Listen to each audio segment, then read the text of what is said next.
thank you so much for having us in your home country in Tel Aviv. I really like it here. Pleasure. It feels like everyone is kind of excited to be here. There seems to be like a passion, I don't know, floating around the place. It's nice. That's good to hear. So I've got a bit of a confession to make. I'm falling in love with my body again. And I think it's all your fault. Wow, that's a big honor. It's always amazing to hear how people change their relationship with their body, which is them, the relationship with themselves. If I can facilitate that, it's a huge thing for me.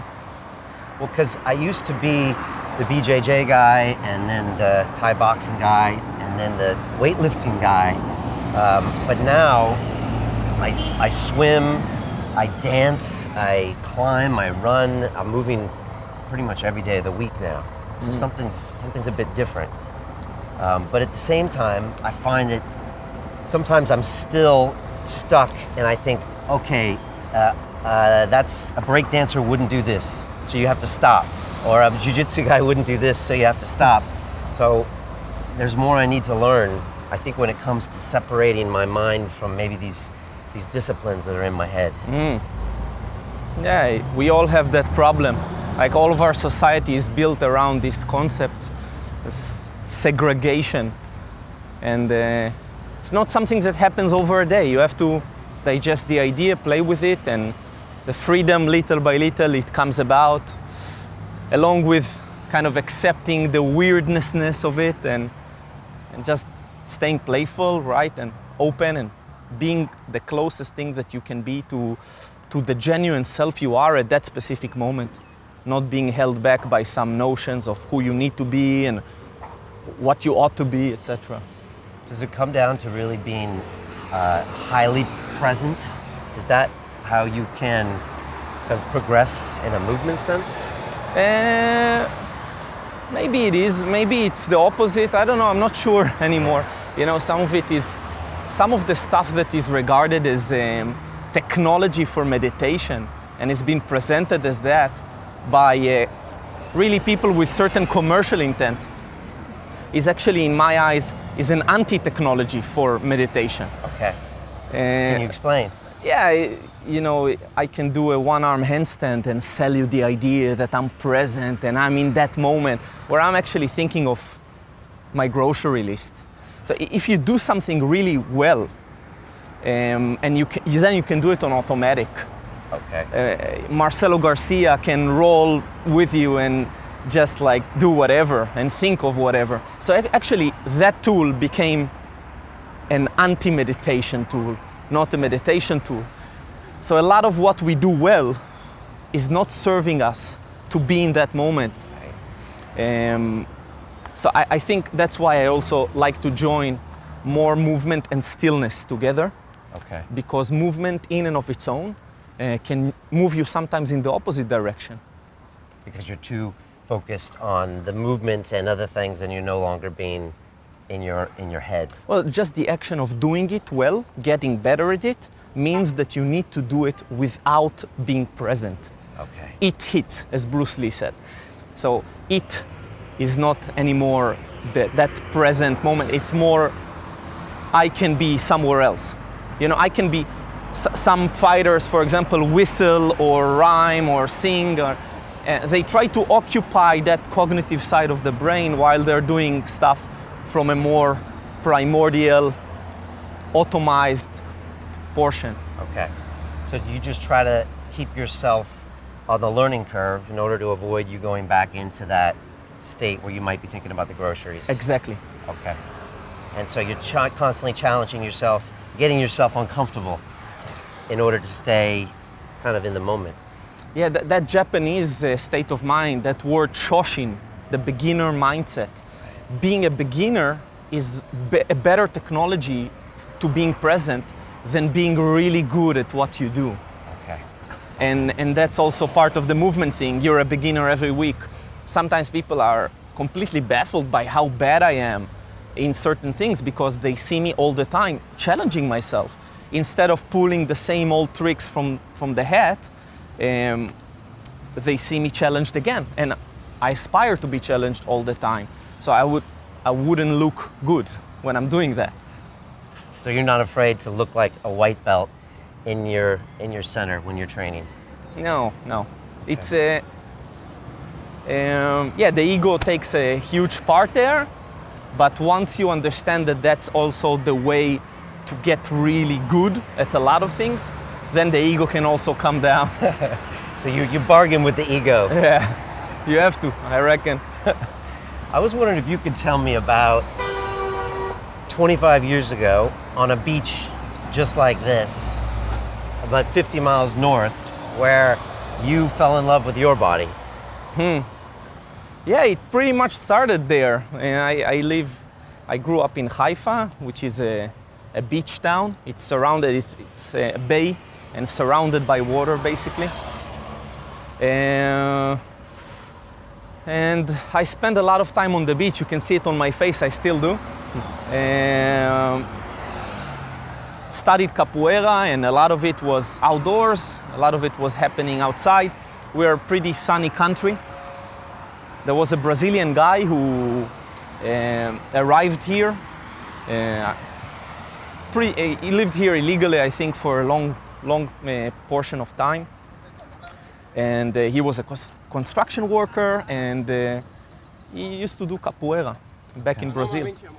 And he decided, I think, I'm not sure how things developed, but he decided to start to teach, and I found my way into his class, into this capoeira class, and it all started. So we used to spend a lot of time on the beach moving, and that was also a connection to music and rhythm and that flexibility and acrobatics and fighting. So there was so much movement information in capoeira that it was really a great introduction. Right. Really an amazing introduction into this concept. Still, it took me almost a decade to realize what it is really. Because at first you thought it was maybe a dance or a martial art or a social event, but it's so much more. First I thought it was capoeira. I just gave it the full respect, and it deserves a lot of respect. It's a beautiful manifestation, cultural movement, musical, philosophical, martial manifestation. And it was so complex, and the history is so thick, and the beauty and the language. I just immersed myself into that, and but then some things were left out. Like I'm an Israeli kid, and I'm doing this 500, going on 600-year-old Afro-Brazilian martial art, right. And it's martial art, but I'm not only a martial artist. I'm much more. So there was always these things left out. I would almost feel bad, like listening to Tom Waits. It wasn't capoeira music, so it was somehow, there was something there that was not complete. Okay. So the conflict started inside you, where you thought, maybe I need to be pure capoeira, but I'm interested in this, and this is catching my attention over here. Yeah, right. Yeah. And I'm so radical in my approach, so I just went into it full on, but there was always something in me that was, that was there challenged. Even dressing, the clothes, and the language. I speak Portuguese pretty well. Spent many years in Brazil. Friendships, and even the philosophy of handling yourself in life, which capoeira is a very kind of street smart thing. Okay. The word malandragem, to be a malandro, to be a street smart. What does that mean? It means to slide and in between the cracks, to find solutions, to look ahead. Okay. And it has many negative connotations, but it also has some positive connotations, which are less known in Brazil, but inside capoeira circles, it is more kind of known, researched, understood. So you go to the bank and you immediately look at the line a little bit different, and you zigzag your way across it. And it's also kind of an Israeli thing as well. Okay. It has a touch to it. And I think that's why capoeira flourished here. Okay. Interesting. So like similar mentalities, but still very different. Yeah, it's still different because on the short term, malandrage, this street smart, works really well on the individual level, on the short term. But on a state, on a country level, it's the thing that destroys Brazil in many ways. And you see that corruption and you see those issues happening on every level, on every layer. And I think here, which is, we're not devoid of corruption, but we're less organized on a systematical way, in the way that we think, in the way that we operate. But then on the level of the individual, we sometimes operate some flexibilities, which are important as well. And when did you start to diverge, and when could you look in the mirror and say, Ido is no longer a capoeirista? It was a process, it was a gradual process. It didn't happen over a day, and it took a lot of time to let go of it. More than kind of understand it is to allow myself to say, okay, it's not anymore, to be honest with myself. It's not anymore just the only thing that I do, it's more than that. And then it was a gradual process of I'm doing that as well until a certain point, it opened up, the vision opened up. Okay. You still do hanging work these Yeah, days? of course, of course. Yeah. I do it in the gym now, and I just think about you all the time, you know?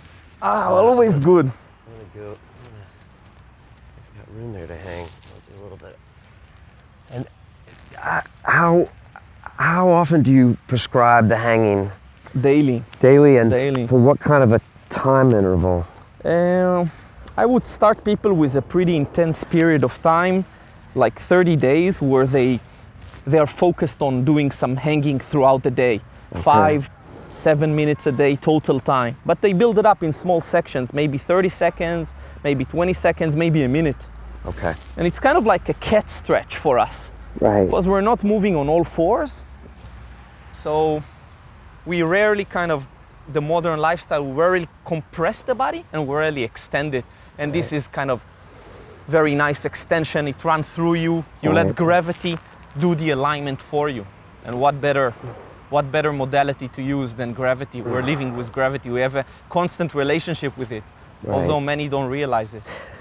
And then the other thing, the compression, is the squat, which we've talked about before. And just compressing the lower body and just down here, spending time. Just time. And this is what I would recommend for everyone. These two basic things. Beyond all the tricks and the elastic bands and the foam rollers and the special stretches, and this is just basic movement tools. Basic humanity. Yeah. And these are just like brushing your teeth every day. You should be doing these. I think so, for most people. And of course there are exceptions. People who, there are always certain limitations, proportions, disabilities, but let's say over 90% of people that I see can really benefit from this and do it regularly and should be doing it, just like brushing the teeth. Okay. In the movement experience, you had people down for 5 minutes, and we started hearing the oohs and ahs after a few minutes, you know? A lot of the big guys had a hard time, you know? Yeah. Yeah, you build, you know, you have to really think, what kind of legs do you want to build? What kind of legs do you want to have? And people just don't realize it, and they go into these practices and they build, you know, big tree trunks legs. And now they can squat or deadlift a lot of weight, but the basic functionality of in their daily life have been affected as well. I don't want tree trunk legs, I want bamboo legs. Wang, wang, wang, wang. Flexible, strong. Yeah. If the wind comes, it bends it, but it doesn't break, and it can bounce me out, it's elastic. And I think even some of my students kind of like that and use that term, bamboo legs. Bamboo. Yeah. Okay. Flexible, strong, able to do what you want. Yeah, and if they're too strong, you have a problem. Yeah. If they're too flexible, you have a problem. Right. And if they're not elastic enough, you have a problem, and it's kind of like developing just the right way. Hence, the orientation towards more weight, like capacity or kilograms or time, it's not going to work well to develop your body. It's not complex enough to develop a complex system. Right. It's simplistic, but that's it's analog and linear. yeah. It's not going to the right direction. It doesn't respect the complexity of your structure, of your mind, of the way that we are moving. We're not that animal. No animal is actually that animal. We're more complex than that. But we build these tools. You know, the Dunning-Kruger curve, which is really famous now. A lot of people talk about it, the Dunning-Kruger effect curve. In the beginning, you know nothing about it. And then you just learn a tiny bit about it. You think you know everything about it. Right. And then you realize you know very little about it. Right. And then finally you hit some upward slope again and you realize it's more complex than you thought before, but you know something about it.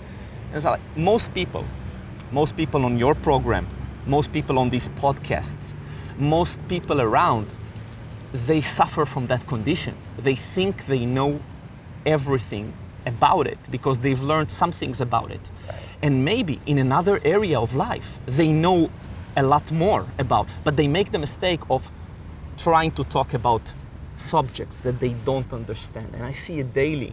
Okay. And I think like we should stick to less confusion. And I try to do that as well. I try not to speak too much about things that I'm in the beginning of the curve, even though it seems to me like I know everything about it. I respect that understanding. Hence, I've been avoiding, for example, for many years now, talking about nutrition. It's like, it wasn't my passion. I know a lot about it in my eyes, but I realized that I don't know enough to not contribute to the confusion. Right, okay. You know what works for you, but you're not ready to talk about it because you haven't hit that fourth part of that curve. Yes, 100%. Okay. Even ethically, I wouldn't make recommendations for people on an ethical level how to live life. I've devoted myself to movement, and I can tell you a lot about that and shed some light about the complexities of that. And I don't understand it, but I've learned enough to understand how little I know about it. So I think it's important somehow to bring that, because there is so much confusion, and we can use these tools, London Reel, podcasts, and internet, but we can also abuse them. Right. And just create a stream of information that is unclear, and we're just trying to present opinions, but we are suffering now from it as well. The age of misinformation. That because 20, 30 years ago, you had to search for information. Now you have to search for knowledge, right? And then you really have to search for the right information, because there's so much disinformation out there. Yeah, wisdom above knowledge, yeah? Right. Knowledge is better than information. Information is better than data, but wisdom is ultimately where we want to go, and how to make decisions, and according to all these prior layers. Yeah. I do this now in a suit when I'm waiting for my breakfast in London and people walk by and they just don't understand. I also hang in the subway from the thing, and it freaks the English people out. Yeah, I'm sure. I do it in Germany, and I get some weird looks. Yeah, it's good stuff.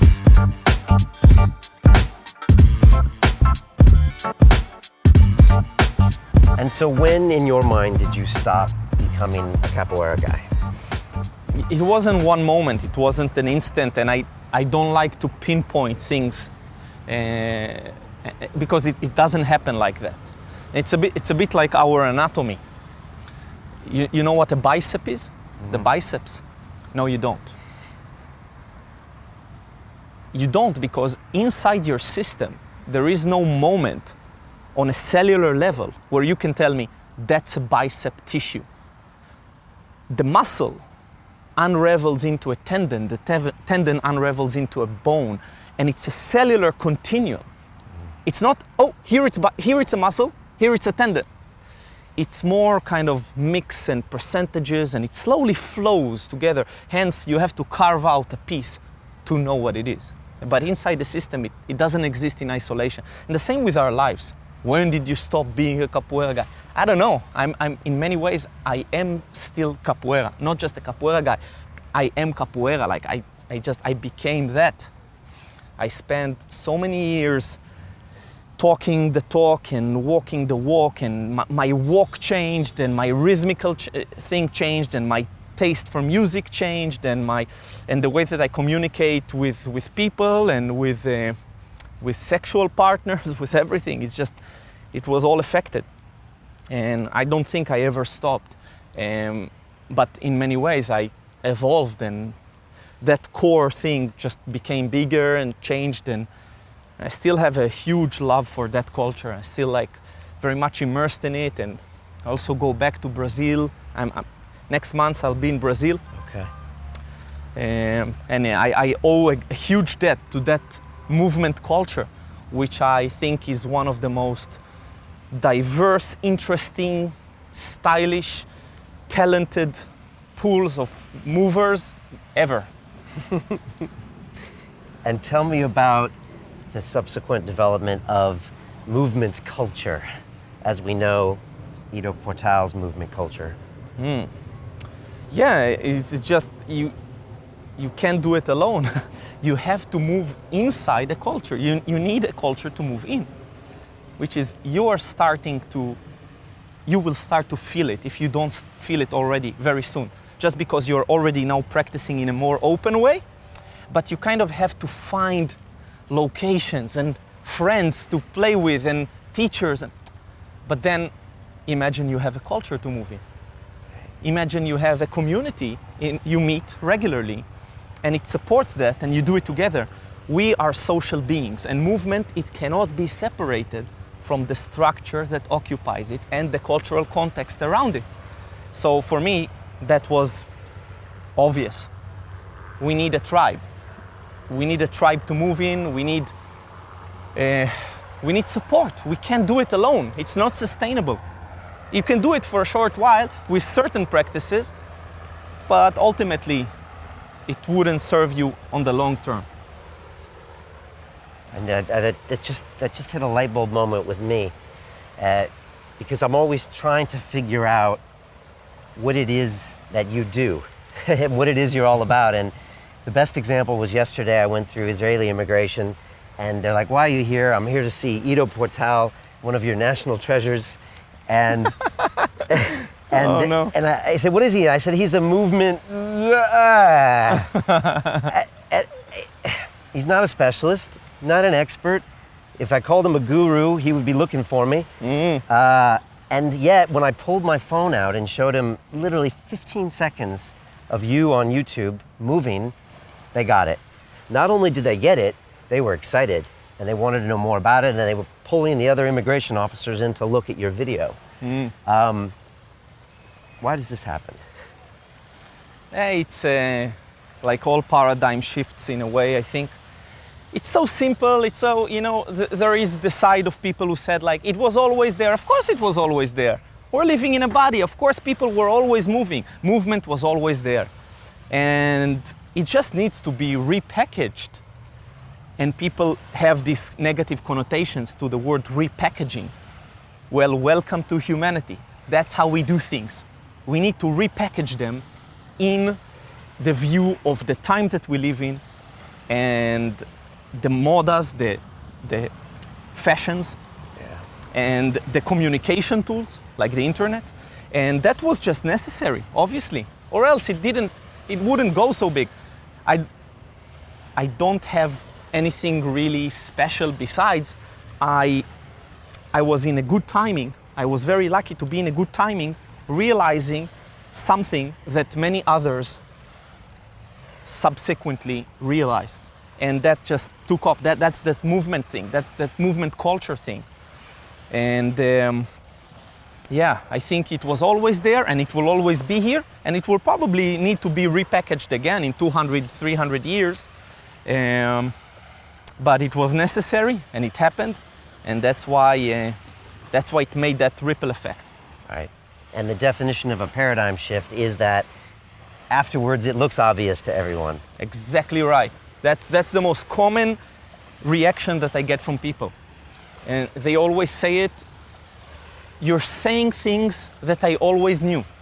And it's exactly right. That's the kind of eye-opening moment that you want to have. I don't have any new insights. There is nothing new under the sun. It's not inherently different. It's not new. It's just, I spin the perspective. I turn them to look at it from a different perspective, and then it just happens. It happens. This concept of the contents and the container, I'm still trying to get my head around it, but maybe it's a way that people can understand the difference between gymnastics and fighting and dancing and running and CrossFit versus movement. Can you explain it? And is that the way that people can understand movement culture a little bit better? Yeah, what I do, I'm not interested anymore in being a good acrobat or a good dancer or a good fighter. And people constantly kind of try to put me in those, under these titles. They're completely wrong. First, I'm not good at them. I never said I was. Second, I'm not even interested. I'm interested in the content inside these disciplines, in the ideas, the principles, the master keys that reside inside, which are universal, everlasting, immortal movement principles with the body. Maybe not immortal because maybe we evolve still, so maybe it would change. But right now with this anatomy, physique, these neural networks, the way that our mind works, and it's pretty long lasting. So what happens is people think of themselves, I'm the gymnast, I'm the fighter, I'm this, I'm that, and they look at things that I do and they said, this wouldn't help me in this discipline, this wouldn't, who cares? I'm not trying to go for that. I'm trying to get the liquid from inside the orange. And this is the idea. I give you an orange. The disciplinary approach is you take that orange, put it in your suitcase, travel back home, go back, put it on your shelf.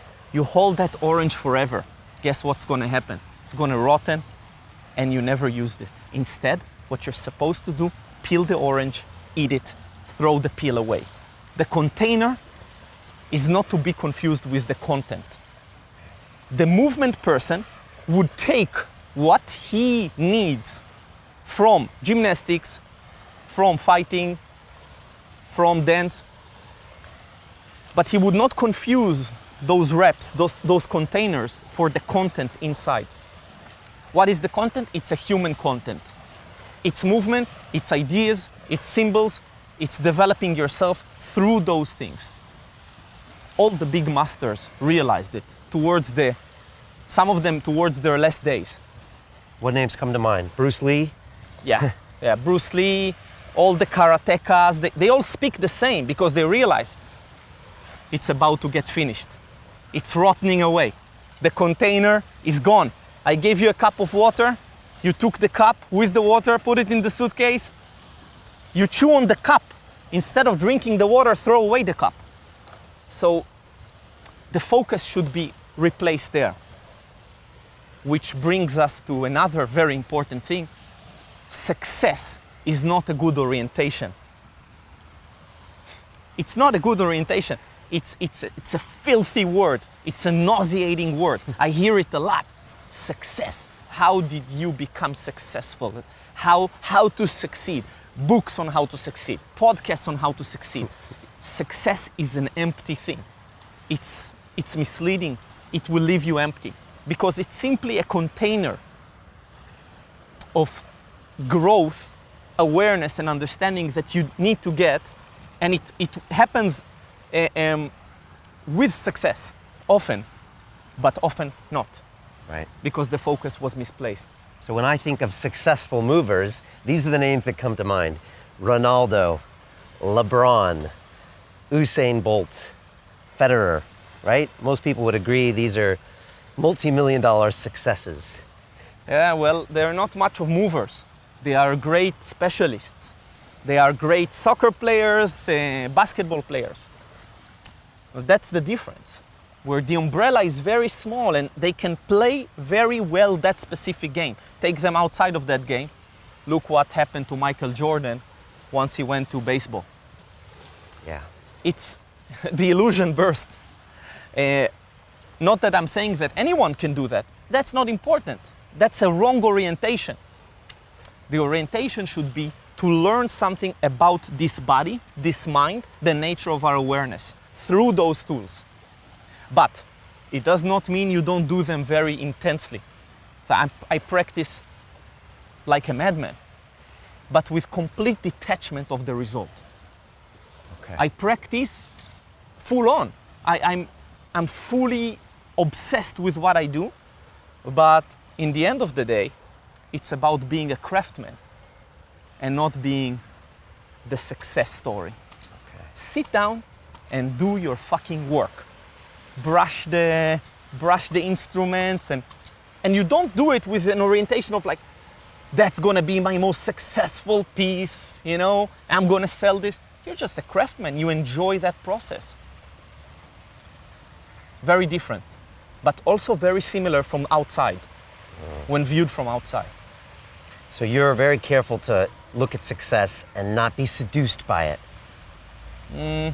Yeah, I can say that I'm not proud of myself for many things, but one thing that I am proud of myself, and not really of myself, but more in my education, my background, is that I wasn't moved by that. I had many opportunities to be pulled by those waves of success and money, but I something in me just didn't think it was fun.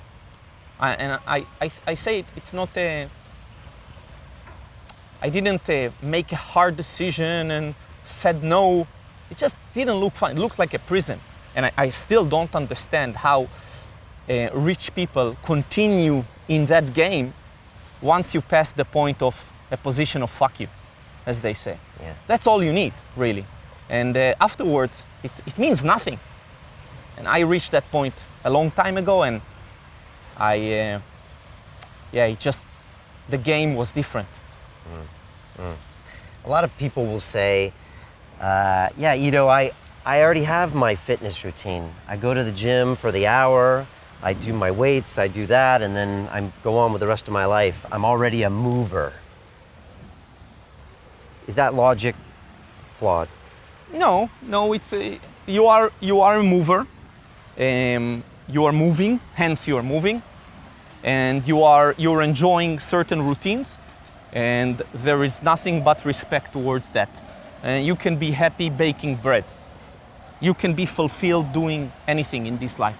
But the problem starts once ignorance is no longer there and the bliss is not present. And once you jump to the next layer, there is no coming back. And that's what happened to me, and that's what I'm trying to help people with and educate people with. But I realize that you can lift weights and be fulfilled, and use that as your mastery program, self-mastery, an awareness tool, etc. Everything will be lost. As complex and as beautiful as these practices are, these deeper practices are, more complex practices, they also will be lost in a moment. So I have nothing but respect to it. But like I said, there is no turning back. And I have to work with where I got as I climbed the ladder of memes and understandings, and as I became empty again by things that made me happy a decade ago. What are some of those things? Capoeira. Right. Yeah, acrobatics, dance, yeah, a lot of things, a lot of these kind of reps and disciplines. They're not Ido, they're not Brian. They've been made as kind of a templates, but they cannot really hit what you need specifically. We need a more flexible, tailor suit. And that's why, for me, it was about learning my physicality, your physicality, his physicality, and creating a tool that is flexible enough to operate with that. Okay. There are many similarities, and we cannot jump there from the beginner level. That's another common misconception, where creative tools are being empowered upon beginners, which end up being total wankery. Example? Many different teachers and people in disciplines and outside of disciplines who try to empower their students with open, creative tools. But these tools are too advanced for that level. So I tell someone, just move, all you need to do is just move. And he would just be repeating same patterns without an ability to jump forward. We have collective knowledge. We are the collective knowledge beings. We've been collecting information and knowledge for many, many generations. And we need to use that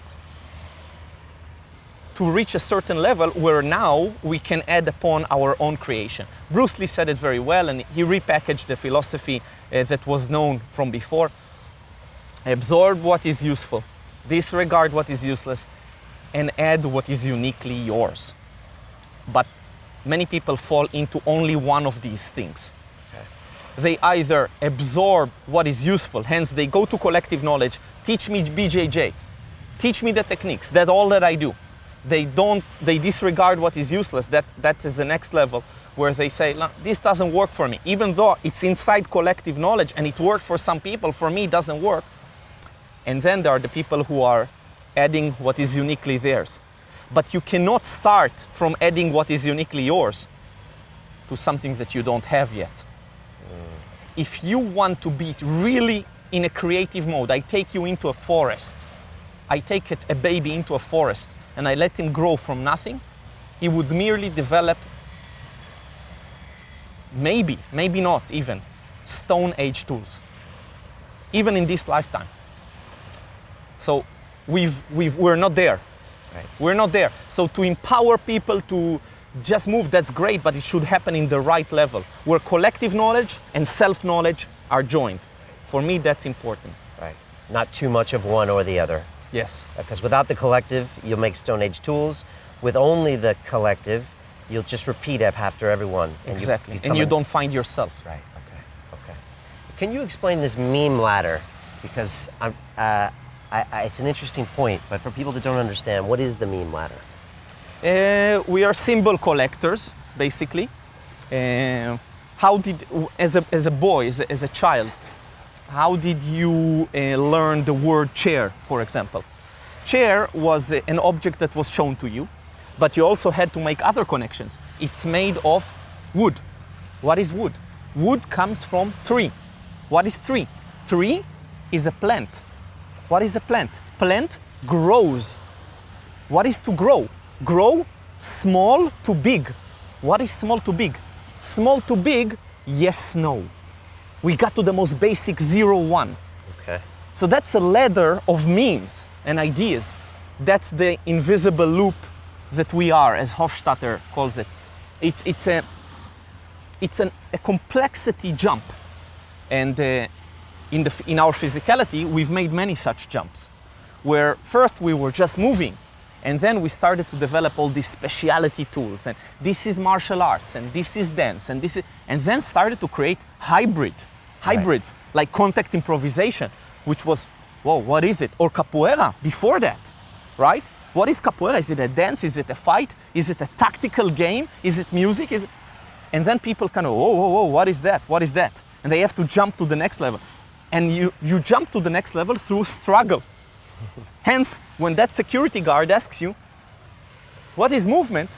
You have to tell him, welcome to the struggle, to the challenge. Now he has to go through getting beat up by the idea and climbing and clawing his way. Many people wouldn't make it to the other side. He's breaking down things in his brain that he had assumed to be true.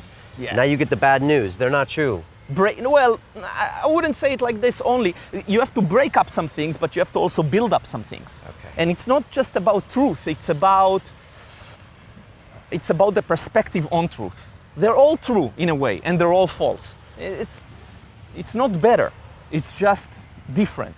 And it's more complex. You're shedding light on areas which were in the shades before. Hence, you progressed in the perspective. Okay, all right. Why is it that as humans we don't have a user manual to tell us these things and what to do, and would we be better off if we had something like this? I think that's part of the evolutionary process. Figure it out. Figure it out, because by figuring it out, you grow. It's like, how does this work? Well, it's like as a child, right? Like you learned how to walk. You figured it out. You know who taught you how to walk? Not your parents. Nobody teaches his child how to walk. That's not true. That's not honest. You learned how to walk. It can only be learned and figured out. And that's the beauty of the struggle. Yeah, that's a very kind of Albert Camus, the Sisyphus approach. The struggle pushing that rock up the mountain is enough to fill our hearts.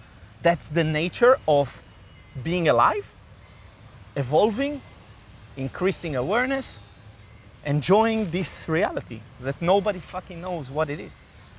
So I think it's a good thing that we have to struggle, and once we eliminate the struggle, great emptiness hits, and it happens on a micro level for us all the time, reaching goals. Yeah.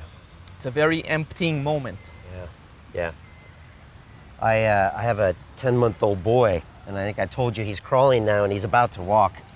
And you said to me, Brian, he's closer to the source than you are. And is that what you mean? Yeah, he's operating tools that are superior to yours in many ways. Tools of intuition, tools of connection, without yet terminology and language taming the process. Imagine, how do you figure movement out? These days, you're all fucked up. You're trying to figure out how your hips move in some breakdancing move or some other sequence in BJJ by thinking more external rotation, and that doesn't work well. That same language is kind of betraying me, because now I have to go through that layer of translation as opposed to feeling it. Yes, your intuition is on a very low level. You cannot make associations very easily as that boy. He's closer to the source. He is like the cat that we're so impressed with. And a cat is not even that, there are more closer animals to that source. It's a domesticated animal. Yeah. So figuring it out happens much easier using those tools. Because what you can do with your mind is beautiful. We've constructed this reality, this technology. But movement-wise, it's a poor tool. And it can only serve you as the admiral of the ship, but the actual sailing will be done by the rowers. And those are much more primal tools: intuition, sensation, emotion.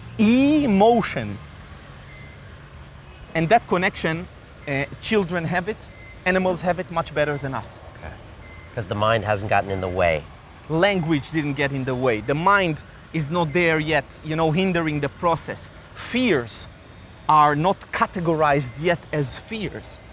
Okay. And we don't get blocked. So is part of what you teach removing the mind? I cannot really teach it, but it's something that I try to facilitate. It's something that I try to facilitate for the people around. And I hint of that direction, and I try to install certain tools and I leave some breadcrumbs in hopes that people will take the right path, but it's not up to me.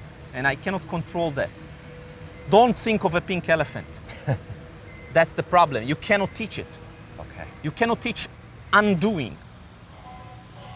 You have to learn it.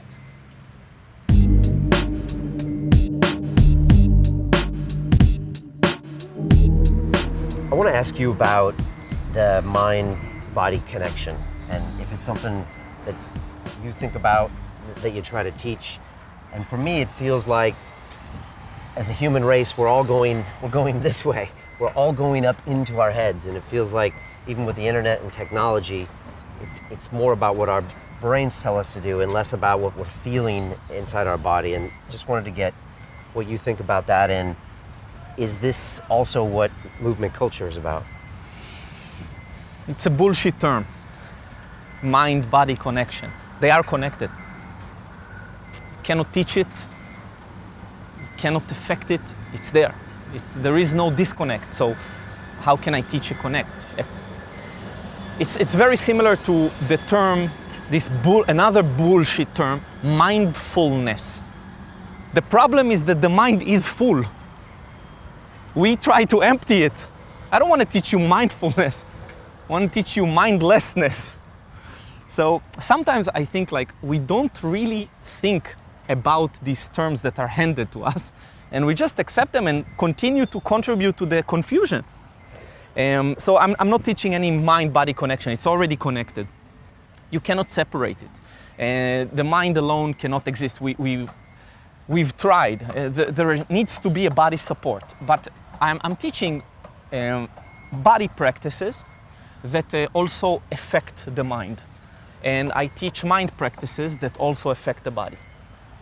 And practicing is a holistic system, and respecting it all. And this separation in people's heads, in their philosophy, this created limitations and problems, etc. So voice, breath, movement, thinking, all should be joined together and more into action, into movement. That's something that I try to bring together.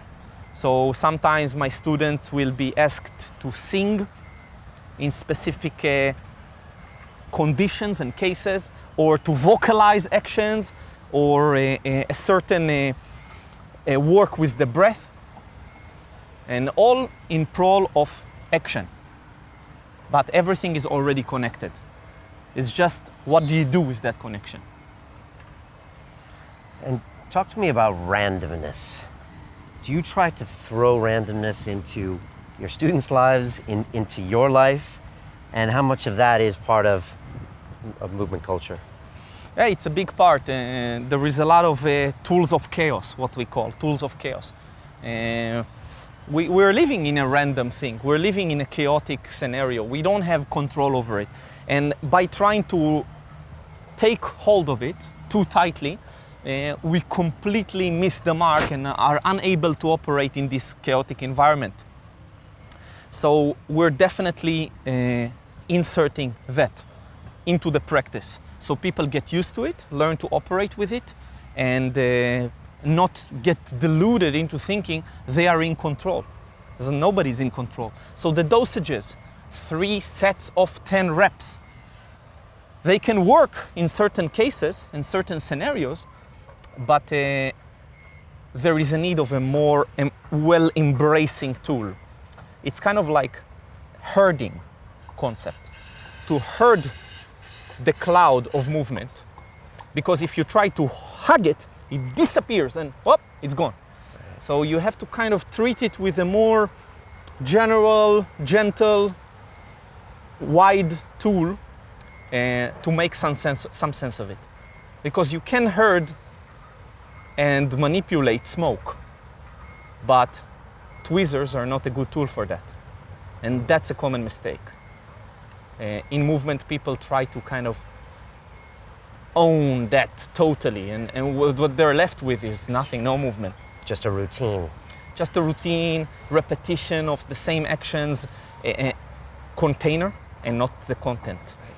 And I do this breakdancing move again and again and again and again, and it gets better. Guess what? It doesn't have anything to teach me anymore.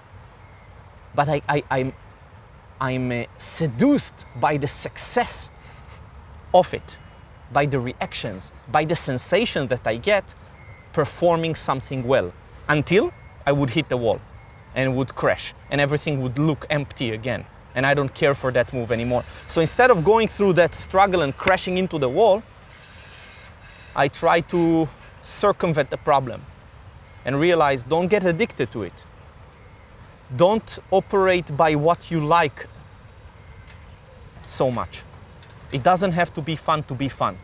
It's a good quote I like from Mark Twight, mountaineering guy. Yeah, it's not. What does he mean by that? It means that you shouldn't operate just by what you find pleasurable, successful in. It doesn't have to be fun to be fun. You can suck at something badly, and it has the most to teach you, the most growth to give you, and it should be the most fun. But you have to first disengage from the success orientation and become the craftsman to see that. You once told me, I don't plan, I react. Is that what this is a bit about? Definitely part of it, yeah. It's like, okay, we plan to walk across this beach, but now there is an obstacle. I was like, I react to that obstacle. But if I'm too held tight by that plan, I am lost. I hit an obstacle. We have to restart. Instead of simply maybe moving around, maybe changing the path, maybe becoming more flexible. And this is something that I try to do with myself. To wake up every day and prepare myself for betrayal, loss, emptiness, depression. Prepare myself for that.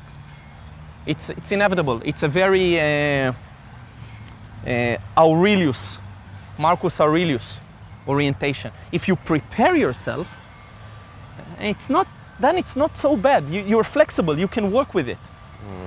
But it's something that people pray that would never happen, and they block it out of their mind until the moment it happens, and then it's too late.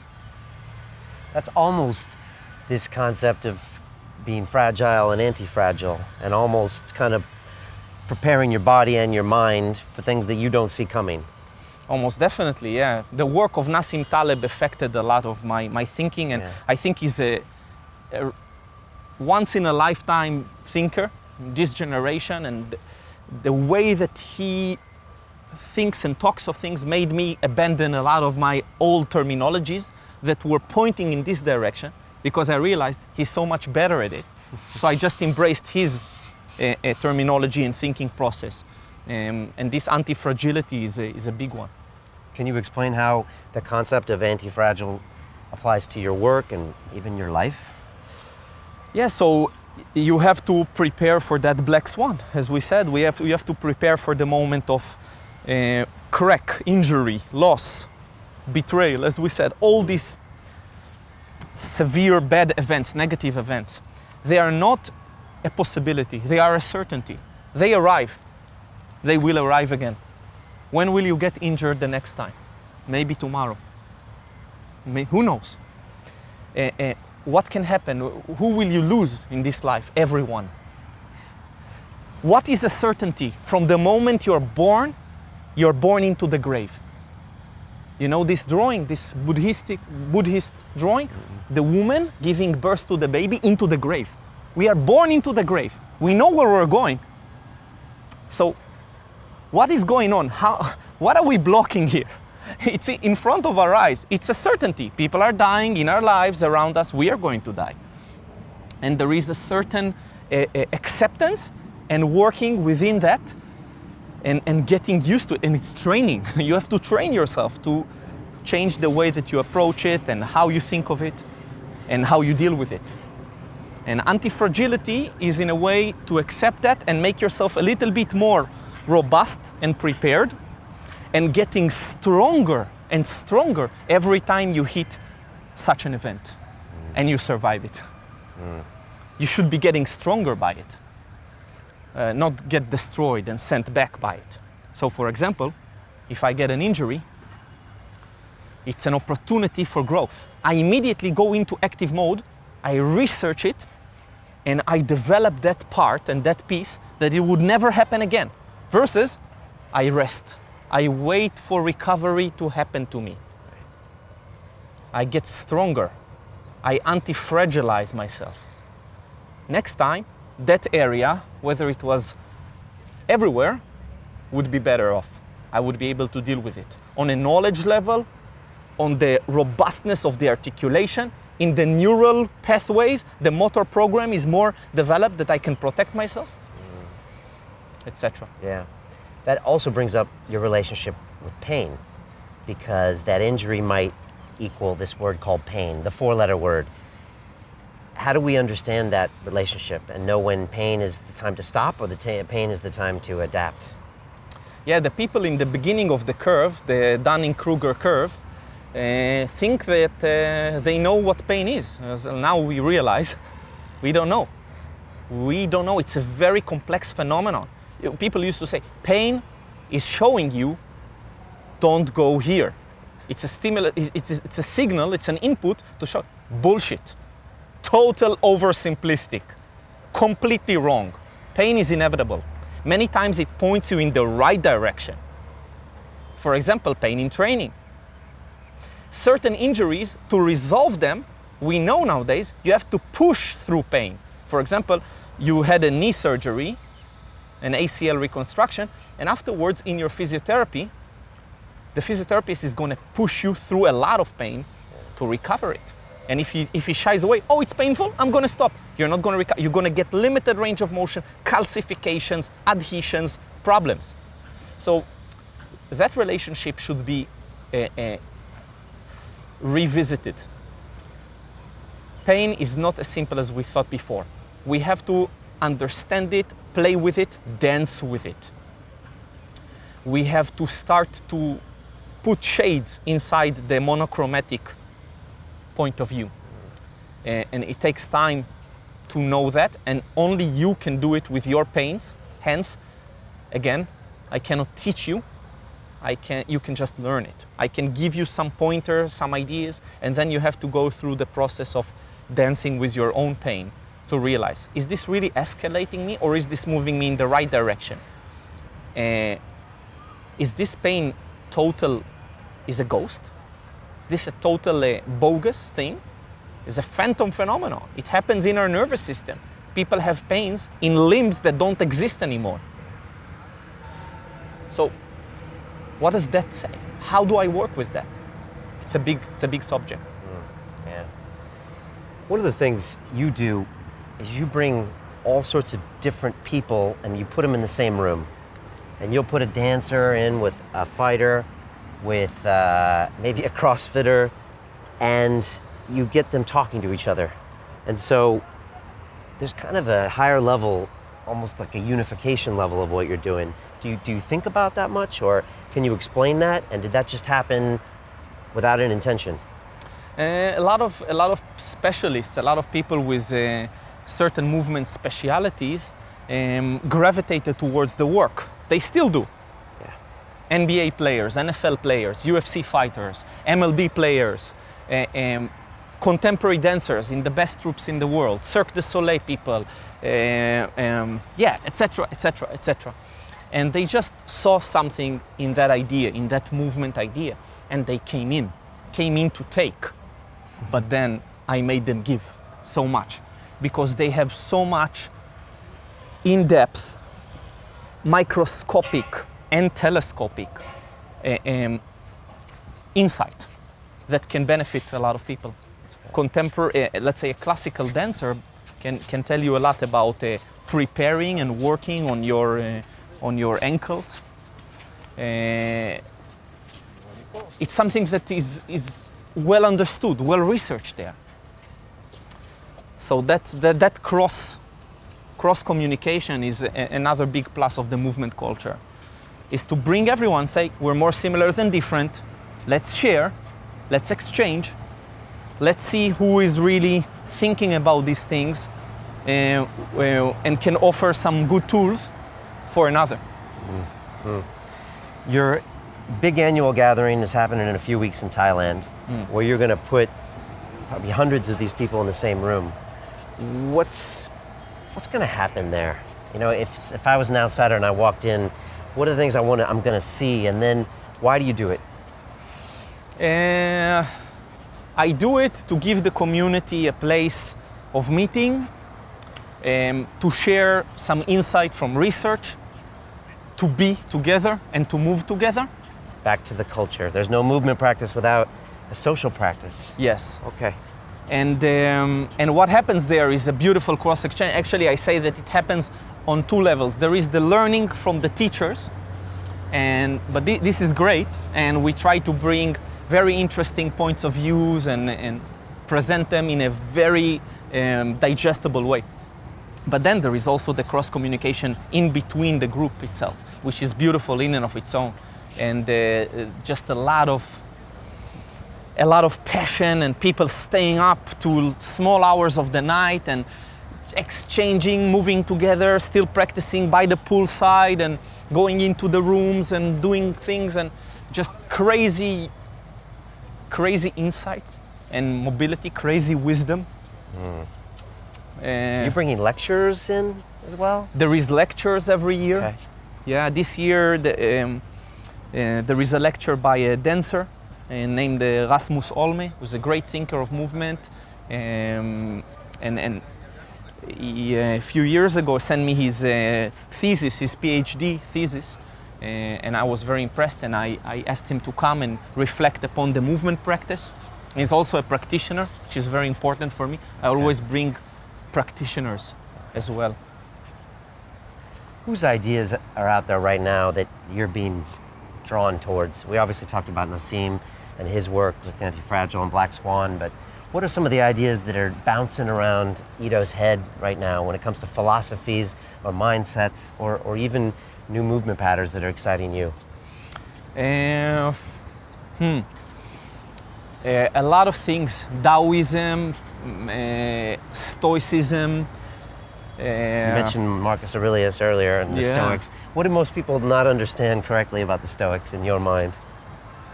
Yeah, I think it's well understood, but maybe not applied very well. People are very inspired by the idea, but I'm not sure it's going beyond that into the practical level. And it's something that takes a lot of practice. It's hardcore practice. You need to put yourself into it. It's not you're not going to read a book and it's going to happen for you. Right. Now, most people just read that book and leave it at that. Because you're waking up every morning and putting yourself in a painful environment, which is to accept the fact that these things might happen to you, to make peace with them. Yeah, you just have to bring the word practice into your life. Practice. Are you practicing that? People read, but they don't practice. They don't have a practice. This is a huge part of what we're trying to teach. We said the word movement culture. Movement happening in a cultural perspective. But one of the other very important terms is a movement practice, a human practice. Movement is life. On a cellular level, on a philosophical level, there is movement, there is life. Hello? There is life here. No movement, no life. So it's a human practice. Most people don't have a practice.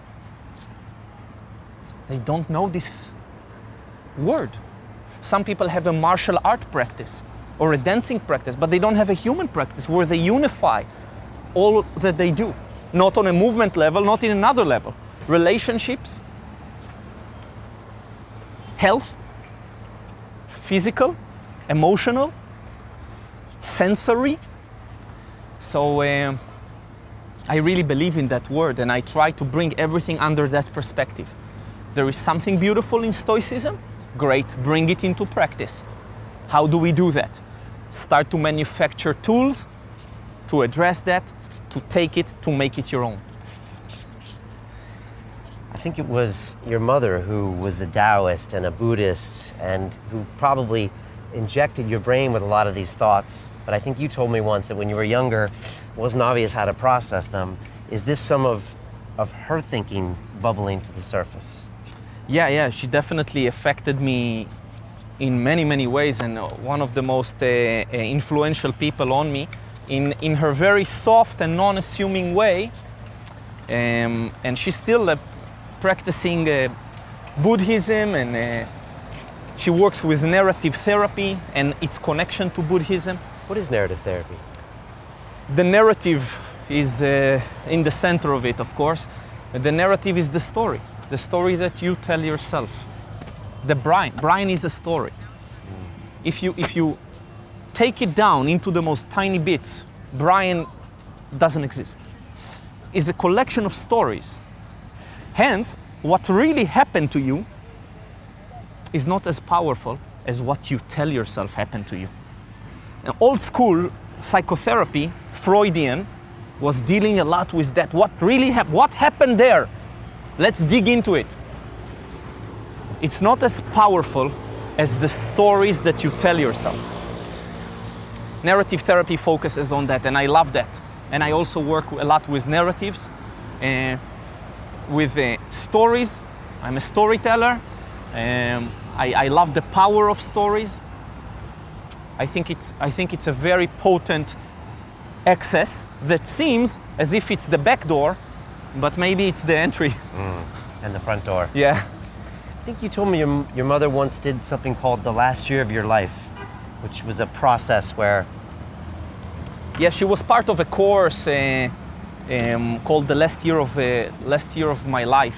A lot of people with terminal illnesses are doing that course, and also some thinkers, therapists, and just people from all kinds of walks of life. And it is about that appreciation, that meditating upon death, that realization that of the temporary. It's all temporary. I think it was a very powerful experience for her, and affected her in many ways. And she shared with me some of that throughout the years. Is that something that you still try to do, is meditate on your death every day? Yeah. It's like I said, it's the elephant in the room. It's there. We can drag ourselves out of seeing it. We can hype ourselves up. We can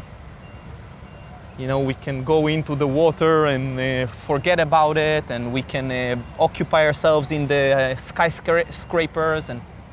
But it's there. It's always in the background. It's coming for you. It's something that you will meet. I think we've developed a relationship that is very flawed with it, where we ignore it and we try to compress it and shy it away. And by the time it meets you, it can happen in moments. It can really destroy you because of it, instead of developing a healthier relationship with that. And it's a bit like a fight. Let's say it's inevitable. You live in a culture and in a time where a fight is inevitable, but you don't prepare for it. You just kind of try not to think of it, and by the time it will happen, you'll have a major issue. Instead of developing a healthier relationship with the fight, protecting yourself, experiencing some of it to a certain extent, playing with that, I think it's valuable. One of the phrases that you always talked about, that I think your mother said, and that is, empty your cup. What does that mean? It's a very common phrase. I think you want to receive content. First, understand content have to be carried by a carrier, a container. I cannot deliver water to you. I need my hands. I need a cup. I need something. I need a container. Okay, that's the nature of all beautiful things. Love, life, movement. They have to be carried by a container. The container might be a poem, might be a movement riddle, might be a discipline. It has many different shapes and sizes. Okay, so how do you carry it? Empty the container that you have, that you possess, fill it with the content, deliver it into you, digest it, make it into your cells, it becomes you. It's not enough to carry the water around, you have to drink it, and it becomes you. And then you don't need the container anymore. That's what we said before. Don't get obsessed with the container. It's just to deliver, but you need a container. People demonize techniques, for example. No, they are essential. Techniques are containers of knowledge. So that's the idea. If you think of a future world of movements, what does progress look like to you? I don't know. I don't presume to know. It's too unpredictable. It's too chaotic, and it depends on the community, on this culture, on the world, and where it will take it, and what it will do with it, and what will be the needs in people's lives. And I'm not here to dictate that, and hence I'm not so planning, but I'm reacting to what is needed as well and what I need. Yeah, so I think it's going to happen naturally as everything will settle down, and maybe there would be a need of specific tools of health inside it. Maybe it will need specific tools of education for children, for example. Maybe we will need tools for the older people. Maybe we will need tools for increasing physical intelligence. Maybe we will need tools for solving problems that will arise in the environment. I don't know. Right now I'm more reacting and trying to address the needs. My needs, my selfish needs, and the needs of others around me. People of different ages, of different capacities, need different things. Are you optimistic? I'm a realistic. you know the joke. The optimist sees the cup half full, the pessimist the cup half empty, and the realist he sees that the cup is twice the size that it needs to be.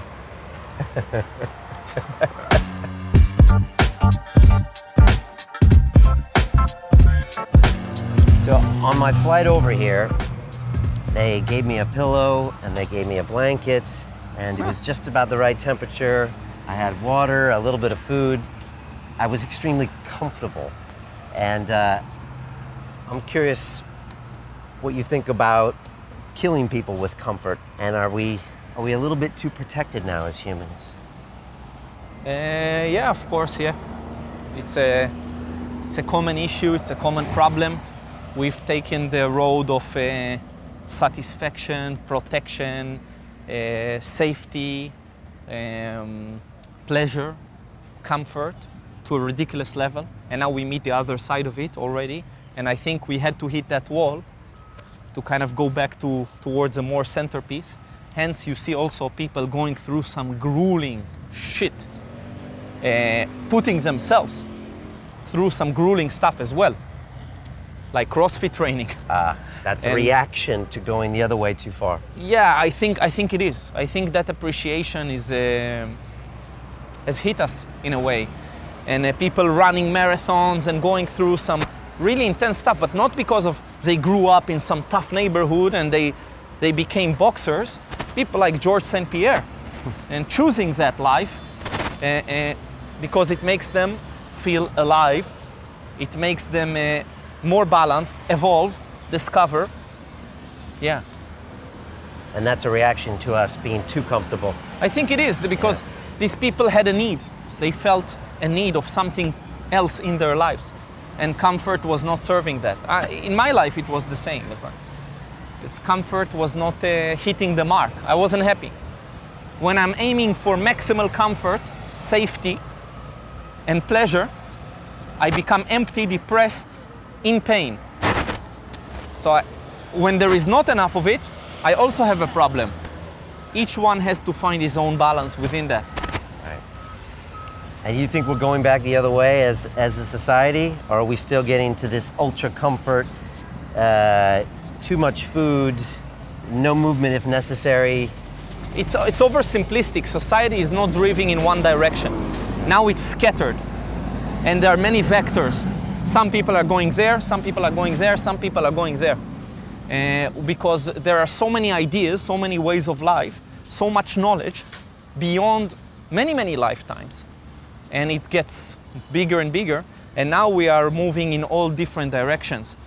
And I think this is a major problem with all kinds of optimistic and pessimistic points of view of humanity, that they assume we're moving in that direction, in this direction. No, we're moving in all directions. And the mass will dictate sometimes the planetary environmental effects.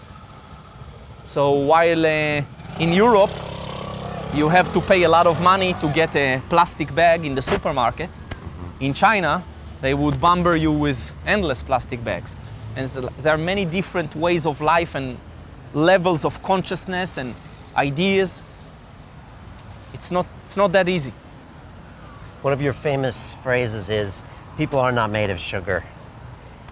And maybe it's even an Israeli mentality of toughen up a little bit. Do you think the world needs a little more of that? In certain areas, yes. In other areas, it needs to toughen less.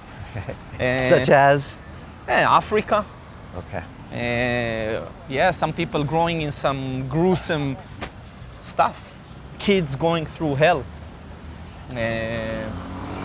Yeah, people barely making it. So they don't need to toughen up more. They need some comfort, basic hygiene conditions. But definitely in the West, we need some toughening up. And since the message, usually in our mediums, hits a Western culture more, that was my orientation, to offer people the advice. There's a phrase in America now, it's called a trigger warning.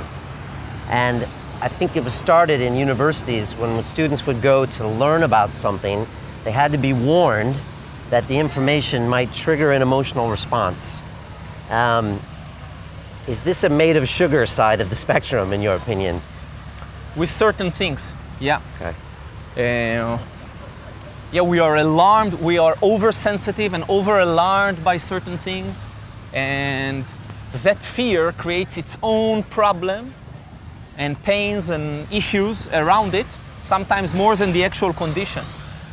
Fear is an extremely powerful thing in our lives. It's one of the most primal, basic inputs that we use, but it took over our lives because we come from an environment with many dangers and risks, and it was a very potent protective tool, but now it became a hindrance. I think happiness is not a good orientation, but fearlessness is a much more powerful thing. To get rid of some fear. You will never be fearless, but the orientation might be good for us nowadays. Less fear and more awareness of how do I perceive things.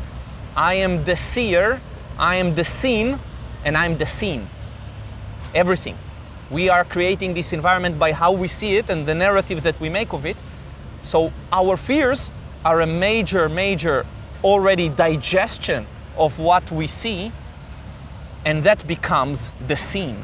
That affects the reality of the virtual, as Slavoj Zizek calls it. I love it. The reality of the virtual is more powerful than reality. It's a virtual thing, your fears. You're afraid of this, you're afraid of that. But that becomes the reality. It's more powerful than the actual reality. Right. And it becomes actual reality. Who is this gentleman over here who seems to be enjoying himself and maybe doing a little bit of movement? That's inspired by Ben Gurion, the very legendary Prime Minister of Israel, who the story tells he was a student of Moshe Feldenkrais, who created the Feldenkrais method. And there is a very famous photo of him practicing handstands, which he used to practice as part of his movement practice back in the day. So they turned it into a small funny statue, and Yeah, I think there was a lot of movement happening here by a lot of different figures, whether it's Krav Maga founder Imi Lichtenfeld and Moshe Feldenkrais and other Israeli thinkers and movers. We're doing it back when I was an itch in my daddy's pants, not even. Why movers like that in Israel? Is the climate? Was it new ideas, new ways of thinking, new people? Major part of it is surviving the horrors of Europe 80 years ago. A major part of it is the climate that is supportive of more movement. Definitely colder countries, less movement. A lot of influences from Europe, from North Africa, from various immigrants meeting here together in this sunny place and sharing some of their culture and habits and a need to protect ourselves, a small country surrounded by enemies. All these needs, all these parameters, I think brought together something. And some movement as well.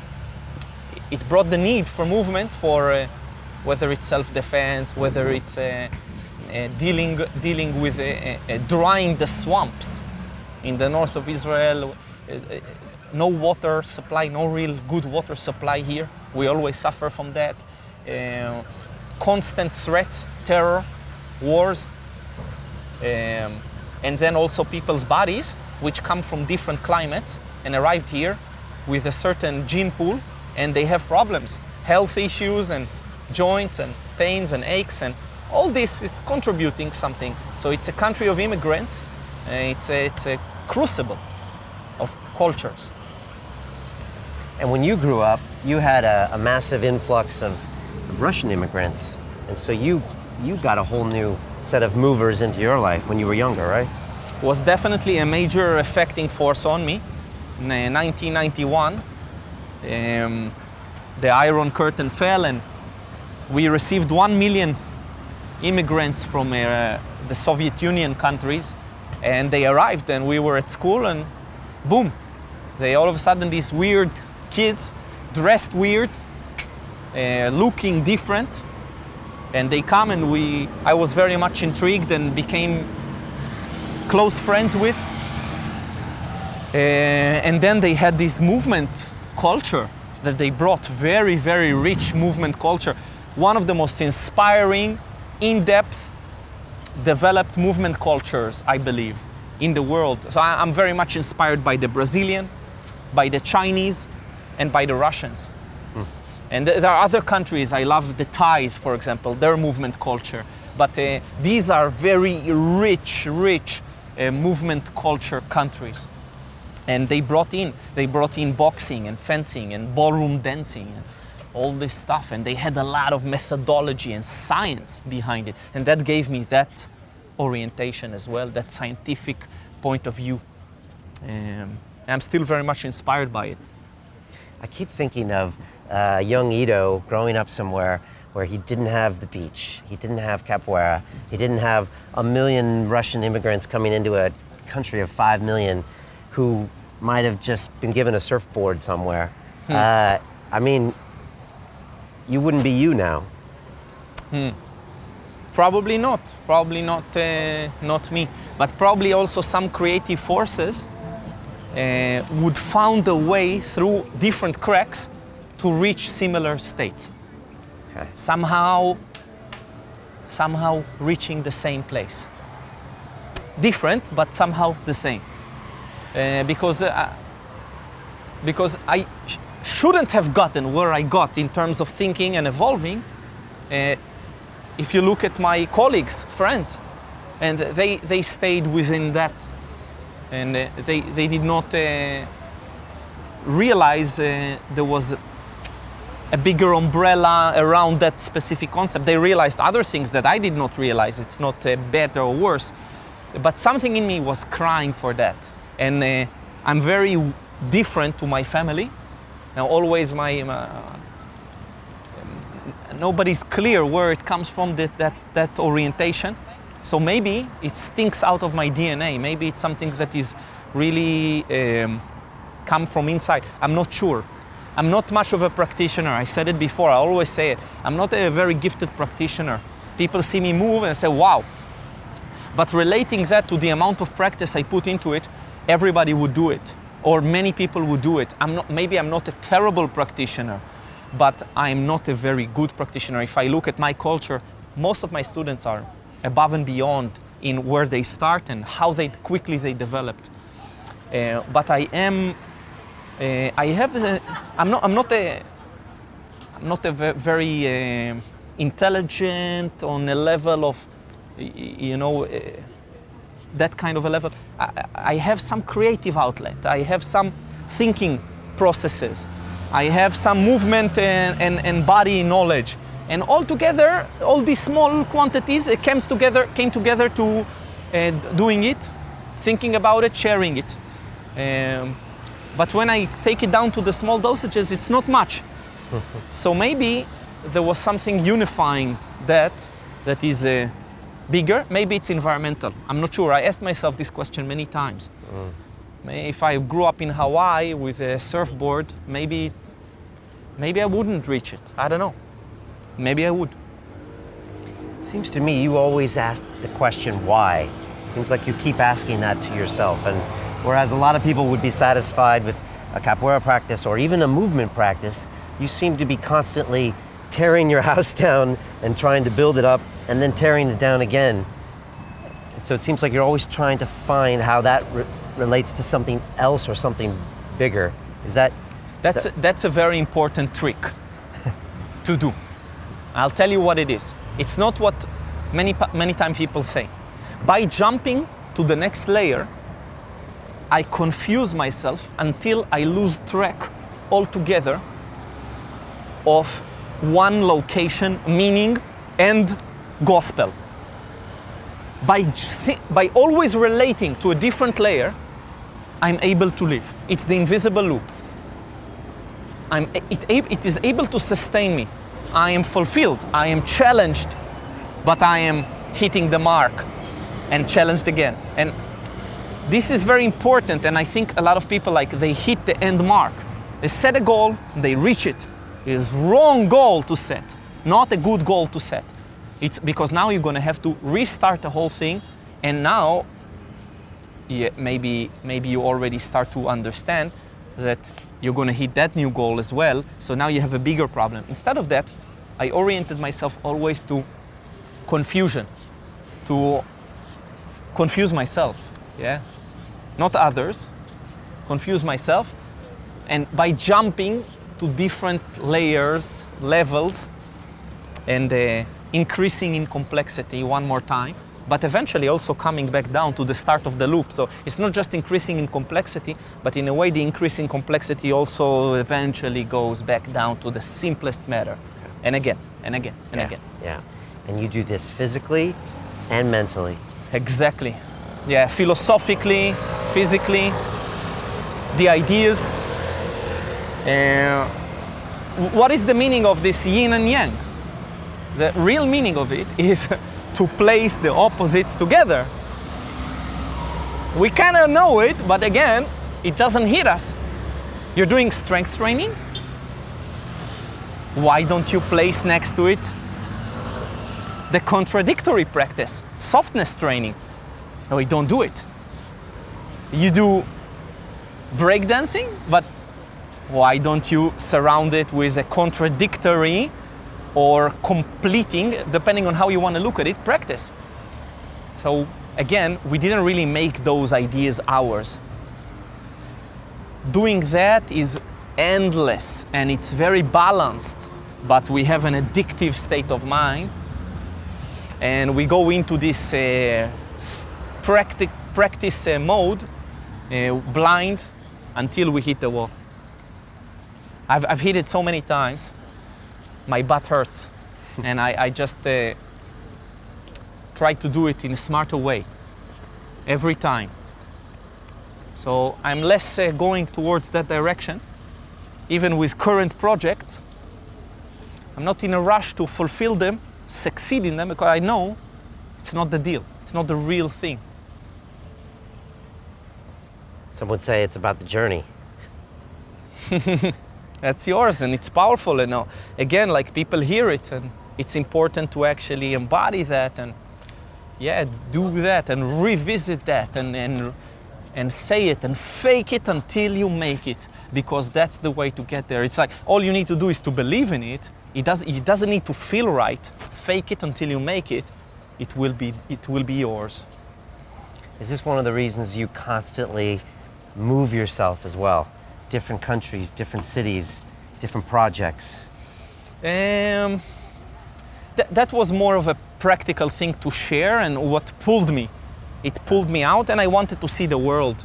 And it was important for me to have a glimpse of the world, because what do you really know about movement culture before you visited the culture? Right. All cultures, and different movement cultures, and different experiences, and different possibilities. But then, it's also a trap, can also be a trap, where the no routine becomes routine. So now at times I'm trying to find more stability, to challenge myself with stability. Right, okay, right. And what can I expect to do with you these next few days? And we'll do some movement sessions, practice bits. We will use all kinds of containers, playful tools and games and tasks, challenges, kinetic koans and riddles, hardcore, repetitive, cyclical actions, dance-oriented or martially oriented, or more object manipulatory. And we'll just play around with some things, and I'll show you the type of practice that we go through, and we take our students through, and we educate people with. And the actual content of it is of no significant value. The actual appearance of it. Hence, it can be handstands. It used to be. People got stuck on that, and this weekend we won't be doing handstands, for example. Or it can be gymnastics rings, or the next day it can be a rope, or the next day it can be a stick. That's not really important. The important bit is the journey, the content inside of that, and we will try to focus on that by destroying and changing the tools all the time until you get a more general sensation.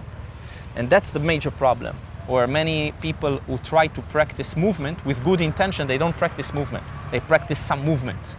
And they get addicted to their success and the tools that they use, etc. They can't really move well. I'm baffled by it again and again. The movement culture became a tricking culture in many places. Right. And then inside there is an island of the movement culture of practitioners, teachers, people who are practicing really the essence, and not so much gravitating towards specific orientations and skills, because that's how you're going to get really better. You have to isolate yourself to those tools. But if you're not interested in getting better, who cares? So stop with the goals, stop trying to get the 10 ring muscle ups, and focus on the big picture of embracing the movement. That goal is important on the short term, right? Because it has to give you that focus. Get that 10 ring muscle ups, but then, okay, what's that? Oh shit, it's an empty moment, I got it. What do I do now? Maintain it. Okay, how long is that gonna last? So that is important for you to get. Then change perspective and go at it again. And don't even orient yourself towards, the dependency of getting that, but just practice. Use that potential to practice yourself, your strength, your emotional capacity. Shit, I cannot make it. I break down, I build myself up. I'm developing emotionally, I'm developing around me in a culture I practice together. So we develop culturally and socially. I develop my physicality, my muscles are affected, my tendons, my neural networks. That's the important bit. But then bring yourself back to the simplest goals. They are important. They orient you and they move you forward. I use them on a short term, but not on a long term. I don't mistake them for long-term goals. So be present, enjoy the process, enjoy the struggle, have the goals, don't get obsessed with those goals. And then change them around regularly so you can get to your true destination, which is the journey. So there is no destination, it's the actual journey, and it cycles you back in, and that's what you do. You do breakdancing, that's great, go full with it, with the passion, build it up, get your windmills, another turn, 20 turns, 21 turns, 20, etc. But then, also learn to let go of it. Okay, I had a nice journey here, now I'm gonna switch gears, I'm gonna go towards this direction. Because it's the same practice, you're still practicing. It's not like, oh yeah, I stopped practicing windmills and now it went to shit. I used to do 22, now I can only do 6. Yeah, it will happen, and who fucking cares? Because you're still practicing the bigger thing, the more important thing, which is your humanity, your physicality, your movement capacities. So some things will degrade on a short term, but the bigger lessons will continue to evolve. Constantly giving ourselves riddles and forcing ourselves to re-examine and yes, and that's the process. Yes, and it's hard to do to ourselves. Hence we need teachers, we need communities, we need people who are willing to obsess themselves to lead the way. There were always pathfinders. This is not, some people are degrading that, not respecting that. Don't be, nobody needs a teacher. Everybody can teach you. I don't believe in that. I always believed in teachers. I always gave myself to teachers and follow them because they could see beyond the point that I was at, and they helped me see more, and it gave me so much. So I always believed in the teacher-student relationship. I always believe in the pathfinders that can assist, that can help open the eyes, but I also believed in empowering people as the practice progresses to become their own pathfinders. But that doesn't happen immediately. It's a process. So all these things together. A wise man once told me, when you find the right teacher, learn whatever he has to teach you. I think you told me that. Yeah, that's the pathfinder. It doesn't matter what you want to learn. It matters that you found a good connection to a source, because it doesn't matter what you want to learn. You're learning the same stuff. You play the violin, you bake bread, or you practice movement. But ultimately, it's a human practice. It's a practice of awareness. Your violin is going to degrade, your movement is going to degrade, everyone is going to decay, die, disappear. But some awareness, some growth inside this journey is the most beautiful thing that we can do, even if it is temporary, even if it does not last. It is the struggle up the hill with the rock, the Sisyphus, to fill our hearts. It's enough to fill your heart. I look forward to the next few days. I've already learned a ton, so I'll see you later for dinner. Thank you so much. It's always a pleasure.